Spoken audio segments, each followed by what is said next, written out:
Welcome back, everybody. Again, thank you all so much for liking, subscribing, commenting, giving me feedback, interacting with me, and letting me know how awesome you think I am. I really love the ego boost, truly.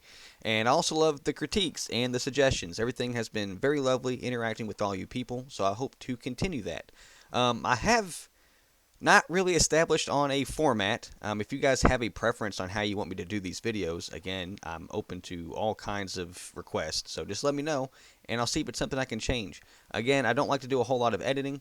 Um, Kind of fly by the wire, do it live, one take and run with it kind of guy. So doing an intro like this is pretty much about as fancy as I get. And at the end, I will do a flyby over the build, just to show it off as well. Again, none of this is a tutorial. It's mostly just for inspiration and also to kind of show off some of the stuff that I thought was neat. What typically happens is I create a problem for myself, and then future me solves it, and then future me wants to brag about it. So here is present me talking about future me, who is now currently past me, who has taken care of this thing for even further past me. Because initially, when we first started building around this estate, not that that was hard to follow at all, but initially when we started building around this estate, uh, we found bees, and then our honey and wax production was very limited. I just had like a couple scaps thrown up in an orchard, not an orchard, uh, a garden, I guess, of flowers. You know, a little flower field of flowers. I don't know, whatever suits your fancy in that right there. But we had like a rock wall around us, this little space, and it was fine, I guess. But we've now outgrown that and have kind of expanded around it, and it really felt odd to just have a couple of skeps in the middle of some flowers, in the middle of all this other stuff that I've been building. So we ended up building a dedicated apiary area, and then also the building for it is also a chandler. Not chandler Bing, but what is, I guess, the English form of a chandelier, which is not just the thing that holds the candles from a ceiling, but is also the name of the place and the person who makes candles in French. But this game doesn't have tallow candles, at least not yet. We might get it with 122. So right now, candles just come from bees. And you need candles for lanterns. And beeswax also gets used for other stuff. And honey itself is just a cool food to have. And it gets used in some food prep. So in my mind, it's worth ramping up the production for it. So we've increased the number of skeps. I've increased the amount of storage we allot for all this stuff.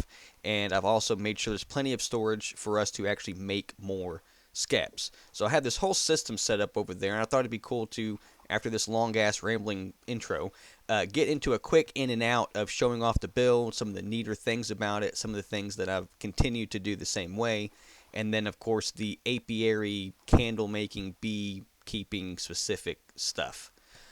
So again, thank you guys for tuning in. Enough from me. Let's hand it over to me. So real quick, before I show off the new apiary, I thought I would show off the place that used to house the bees. And then there's like a storage building that is there now, but that used to be a tiny little shack that just held a couple of the things to handle the beekeeping and honey making. And then it had a stone wall around it. And I've since made it look more dilapidated. We had a couple of beams standing in for like an old building that has fallen apart, or maybe something that was being built but has now been abandoned. You know, whatever your interpretation wants to be. It's all about the implication. But this field of flowers here, there's another word I want to use here, but I'm really not sure what it is. It might not even be an English word, but this just had skeps in it, and it really was just not enough, and it felt kind of weird. And now I think this place is much better being just a place for flowers next to a storage building that sits between the bakery and the butcher farm land areas. Anyway, over to the main dish. So I figured it'd be, let's get into fly mode here. I figured it'd be a good idea to start from the approach. You can see the other buildings over yonder, our lake. We got a little bridge. Somebody get the real civil engineer over here to do a bridge review for us, please. But that takes you over here to the apiary building, which we have this nice little sign that, in my mind, looks like one of those things. I guess it'd be a scat, but like in the cartoons are always yellow for some reason. I don't want to say that's a honeycomb, and it's not like a natural beehive. Maybe they were cartoon beehives. I don't know. Looks like the damn You know those the kids' toys that have like the pole with the rings that go around at different sizes? It's one of those, but not plastic and multicolored. It holds honey, and so there's a spoon with honey at the. You know what I'm saying? Like you know you know what that is. I'm rambling, but it's the thing. At least it looks like the thing to me. Maybe I'm tripping, but excuse me, ma'am. Um, I'm happy with it. I like the way it looks. To me, that screams honey. I thought about doing a bee, but I did not like the way the bee looked because I can't go down a small enough voxel to get the bee to look right. He was too chunky looking. And then I also tried doing just like a jar of honey, but that didn't look right either. So I settled on that. I think it's a nice compromise. But anyways, I was rudely interrupted before. You can see I have my picket fence. It is not a white picket fence. It is ebony, but that's kind of the accent wood for all of my builds here. I just love the ebony so much. So as you can see, it's all over the place, even the shutters. I do have the creative asset, the lattice, up there, but I have now since, okay, run around out of order here.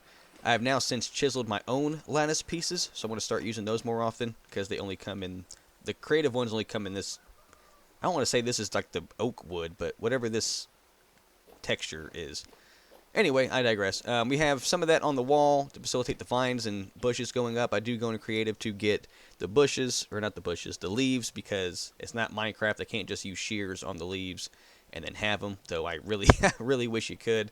We are right next to the goat place, so if we ever do get tallow making candles, I was hoping that its proximity to these animals would allow us to make tallow and beeswax candles at this place pretty easily. But outside here is kind of just, it's a mess, really. I kind of wanted to look like it's where we do some construction. Maybe this is like where and how we put together the various steps. I have a couple of different containers and shapes of stuff to make it look like these are things. Like maybe this would hold honey. Maybe that's like the honeycomb rack that would go inside. Maybe that's what this washboard is too.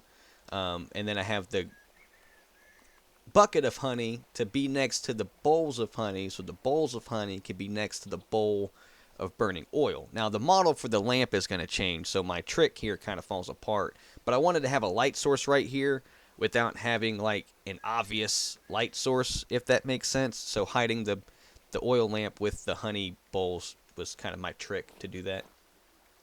And then the sign, the lamp, as you can see on this building, well, right here there's like a bucket and some cattails and stuff. More decor to make it look like we're building shit. But the building itself has a tool rack on the side of it, and then these same windows that you'll see in my chemical plant build, which we'll get to at some point. You actually can't see it from over here.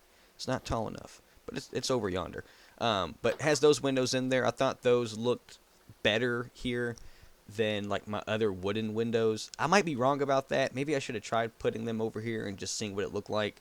But I'm happy with this. I think it looks nice. Makes it slightly more industrial to combine my semi-industrial theme with the regular cottage theme that is more prevalent. Because like I do have a lot of plumbing and stuff, but not very many things are built to look industrial. Like the buildings themselves, like structure-wise, they look more like cottages with like industrial bits and bobs. And to me, that looks like the 17th, 18th, 19th century type of industrialization. So I felt like having these factory-esque windows in the side of this cottage kind of helped facilitate that mental loop. And also just having that that type of chimney right there just made it seem less rustic and a little bit more industrial. I could be wrong, but that just seems, to me, that looks like an industrial chimney.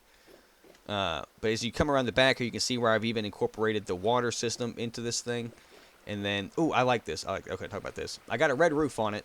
Red was a good color, but instead of using the red ceramic, I used red acacia wood, which is nice because then you get the planks on the side versus just more of the shingle texture. So I was able to put slabs up there and then frame this up with the beams real nice. And I like the way it makes that gable look. A lot of old buildings will have overhanging tops anyway because of like the rule about the taxes only counting for like what's on the ground floor. So you'd have your top floors overhang on the streets and stuff because you didn't get taxed for it. Tax evasion is mankind's second oldest profession. But the gable hanging over on this one kind of looks like that. And then I was able to put these struts coming out to support it. I got that nice Tudor style framing on there. And then the window shutters and the lattice, I feel like just kind of pulls it all together. The daub coming off of the brick is a real nice touch too. I love sprinkling the brick throughout the daub. Realistically, you could use any color brick underneath any color daub, because like I was driving past a house today that had white plaster or daub over it. It's an old house, like from the 1800s, that is now fallen off, and it's revealing a red brick underneath it. Now, if I was to take red brick and have that spackled throughout this build, well, with the red roof, it might kind of go together. But I feel like that would look weird, because in my mind, like, the brown brick needs to go with the brown daub. But, like, that's a flawed way of thinking, because you very well could, because no one's going to see the brick if you take care of the house. No one expects their house to, you know, get worn down and not maintained. They intend to take care of it. So they might throw a red brick house together and then put white daub or white plaster over top of it. And then if that gets damaged or eroded or you fail to maintain it, you would have red brick poking out. And so don't be afraid to have clashing colors with your bricks and your daubs if you try to do this trick. Now, I am kind of using the bricks as like a structural bit on the corners, and maybe that's why I felt more inclined to keep the colors the same. And it just so happened that like the corners would be exposed brick the whole time, even brand new, but now over time the daub has eroded away, and so you see more bricks as you get away from the corners, if that makes sense. I hope it does. It makes sense in my head. I'm having a hard time being confident in my explanation of it. But again, I will do a flyby of the house, or not house, of the structure to show it off. This is just a little path that comes down here to some more chiseled walls and stuff like that to help transition from the full block of the stone into the wall asset. Again, one of those things I talk about where there's a discrepancy between the texture quality, for lack of a better word, of like the resolution. There we go. The resolution of the terrain and assets compared to the resolution of like the most detailed items you could chisel. And so I just try to make the ground that's all blocky blend in with the assets that aren't as blocky, if that also makes sense. But I just want to come out here and show that, because it is the back of a little sneak peek there of my apiary, and you can see my field of fucks that is mostly barren. But anyway, this is the chimney that goes up. You can see where the spout for the smoke is, and then you come inside here, giggity. And this is where we make candles, and also where we would technically make the scaps, because there's clay and stuff in here, and storage for papyrus and flax fibers and all that. So all the essentials are here, storage for all the stuff, and then I have them in cabinets and things like that. But there's room to cook things. There's room to cook things here. This is a pot for decoration. Really, it serves no purpose. Same as that. I wanted to have a mix of function, you know, utility, and also form and design. So like I've said in all my videos, I try to balance those things. So there's a lot of chiseled assets that offer no benefit whatsoever, other than I feel like they complete the look of the build. So I guess we'll just start right here. Storage up on this shelf that I have hanging like it's on like it's suspended from a rope. Maybe that shelf can be raised up and locked into place against the wall for whatever reason, or maybe that is just a mechanism that supports the shelf because it was easier than, you know, attaching it in some other way. But then you have the actual in-game shelves that hold some jugs and bowls and pots. I took my spice rack asset and changed the colors on it to make it look like these are jars of honey, and then that sits on top of the actual bucket of honey and the honeycomb and the beeswax storage, which we have the juice press here to help, you know, extract that stuff. And then all the crafting and then ultimately the storage for the candles themselves that we make here is over here on this wall. Now I do this thing, and you can see it here too. What's in here? Firewood and room for other stuff. But you can see here and here, I like to make the in-game storage assets like the crates and trunks and chests look like they're furniture. So we are getting cabinets, and so maybe furniture will be more viable as storage than what the shelves and racks in-game currently offer you, because they are quite limited. But I like to take what's currently available and make them look like cabinets, or cabinets I just said cabinets, dressers, wardrobes, things like that. Because in real life, like, yeah, there's trunks, yeah, there's chests, yeah, there's crates, but like in your house, you don't typically have a bunch of trunks on a wall. You'll have a dresser or some cabinets or an island or whatever it is that you're using to like hold your clothes or your dishes and whatever else you need to store. So I like to make my stuff look like it's a piece of furniture. And so this one is just really covering up the containers with the door and then also chiseling a piece on the side to close it up. And then I have it hidden against a wall in a corner, so that kind of makes things easier. But if this was not in the corner, you would just block both sides and then it would look like a cabinet, like a tall cabinet. And then these would be your wall cabinets, which you could do more than this, but I don't give myself enough room in these builds to do all the that you could do. So I just basically slap some trap doors on the front of cabinets, or not cabinets. I keep saying cabinets. I'm really hooked on that word. Slap some front doors on the front of crates to create cabinets. And then right here, this bookshelf is not going to remain. That's just a placeholder for me mentally, because I'm going to replace that with the cabinets once 122 comes out and we have access to those. And then again, there's my sink with a water source, a towel over there to wipe your hands, and then this right here is like where you would pour wax into the mold to form the candle, and then you'd pop them out. That one kind of looks like a fish, but it's supposed to be a diagonal laying brick of candle wax. Some cow tools and cow dishes, flax fiber sitting on the ground, little cockeyed corner chair, and then an actual stool. I'm not sure why this stool was here. It really doesn't need to be. I might pick that up and move it. I'm not sure why that's there. But all this stuff is in here just to make it look like it's doing the stuff that in my mind it would be doing, because there isn't like a candle making station or even a crafting table that you have to sit at in Vintage Story to make things. At least not for a lot of the crafting. You just make it in your inventory. So in my mind, the next best thing to having a station would be to have a place to stand so you can reach everything you need to have in your inventory to make the stuff and then to put it away. So that's my intent with a lot of these buildings, which is why a lot of them are so seemingly claustrophobic and small. Plus, it's not Minecraft, so making a mega build is a lot more time consuming in Vintage Story. It takes a lot more effort. But have some wicks hanging up on the wall. None of them are named John, but there's some more candle making tools, and then another empty candle rack that is not being used to make candles at this point in time. And then again, the ceiling, I just add beams going across in different colors and different thicknesses, giggity, just to make it seem busy and structural, because I hate having dead air. And like, same reason why there's stuff on this wall. Like, I could have left this wall blank. That would have bothered me. It probably would have been fine. Might not have bothered anybody else, but in my mind, that was a perfect spot to put a tool rack. So if you have the space to put a tool rack there, and this is a workshop, why wouldn't you occupy that space with a tool rack?